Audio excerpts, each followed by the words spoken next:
Hello, I'm Lawrence and I'm on a quest to uncover all of the memos that Britain and America lost in the pond, and one of those memos pertains to camping. This past Labor Day weekend, I decided to get away from it all and do what many Americans are doing at this time of year, pitching a tent at a campsite. While this was largely intended as a mini vacation and not the setup for a video, I did nonetheless have a lot of thoughts about the many ways in which camping differs between Britain and the United States. Here are 5 of them.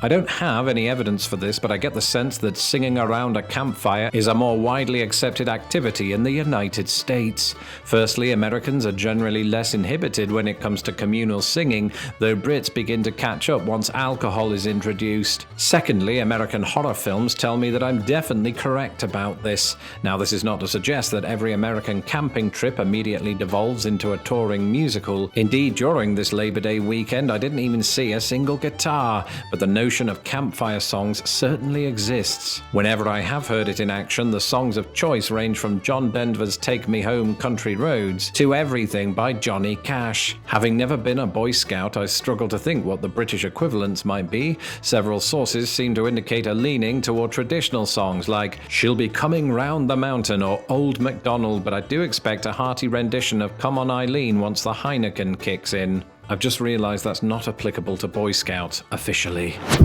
Merely from my own experiences of camping in both countries, I long ago fell under the misconception that glamping, a portmanteau of the words glamorous and camping, was chiefly an American thing. After all, it seemed that every American I spoke to couldn't quite believe that me and my British friends would sleep in our tents without the added comfort of an inflatable mattress. Roughing it was all part of the, glamour. It didn't help, of course, that I assumed that the word glamping was of American origin. I mean, the country does have quite a history of coining travel-themed portmanteaus like staycation and motel. But the first known instance of the word can be traced back not to the United States, but to the United Kingdom in 2005. Indeed, the practice of glamping goes back way further. In the 16th century, the Scottish Earl of Atholl hosted King James V up in the Highlands. The story goes that the king's visit took place inside a tent which was filled with amenities from the Earl's palace. And then there's the wild account of Henry VIII's meeting with Francis I of France. In 1520, they each attended the Field of the Cloth of Gold summit, in which almost 3,000 tents were erected in northern France with access to fountains that produced only wine. I can only imagine that these were installed to appease protests over the lack of public Wi-Fi. And today, glamping is practiced in both countries by people seeking a brief vacation in the great outdoors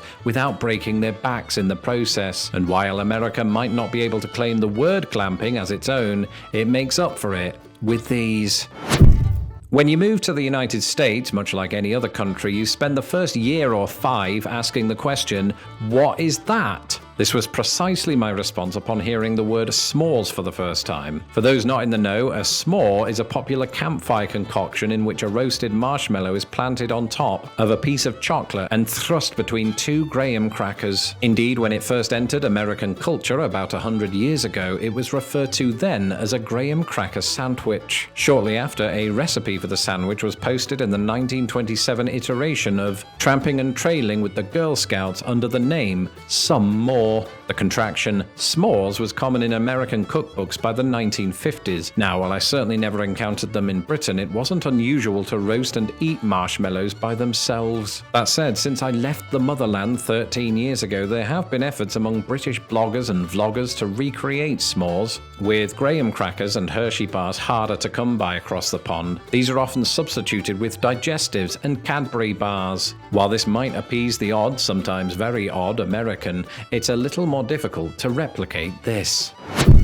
As I tried falling asleep on the inhibitively comfortable mattress, the difference in nighttime ambience between the United States and my homeland was stark. Here in the Midwest, it's highly likely you'll be serenaded, as I was, by the sound of not just crickets, but cicadas.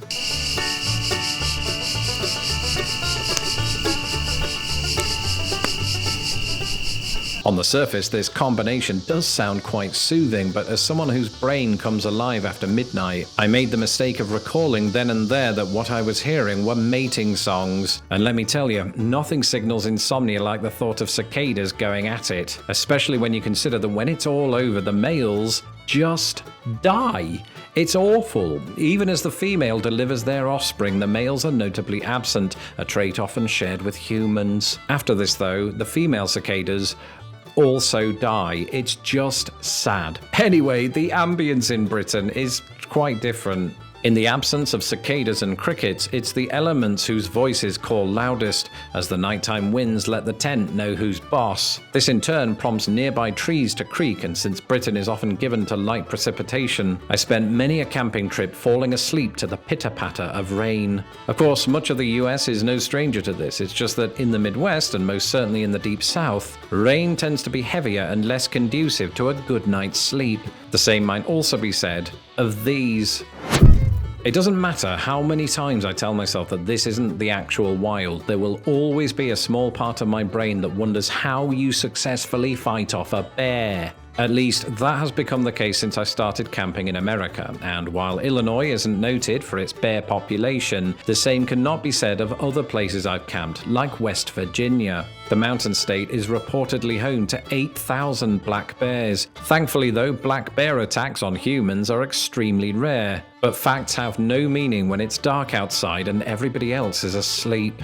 Another animal that British campers don't have to worry about is raccoons. I've actually lost count of the amount of times Americans have warned me to keep an eye on my cooler while camping, and that's because raccoons have quite the history of breaking into them and stealing your bratwursts. In extreme cases, they might even take the entire cooler, so it's a good idea to secure it with a bungee cord and affix the cooler to a tree and put the tree inside a safety deposit box and blast the whole thing off into space. We didn't encounter any this time. In Britain, the animal I most remember being concerned about while camping was the fox. And when I say concerned, I mean I thought about it for a second and then fell asleep. You see, Britain just doesn't have so-called dangerous animals on the level of the United States. In fact, it probably says a lot that foxes are also found throughout the United States and yet barely come up in this particular conversation. And why would they when America has bears, snakes, black widows, alligators, and pumas, all of whom, it should be said, are statistically very unlikely to trouble you while camping.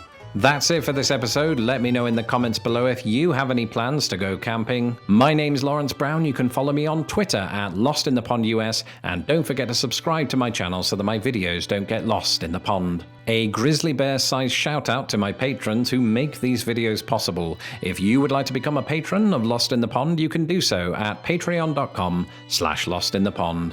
Until the next video, goodbye.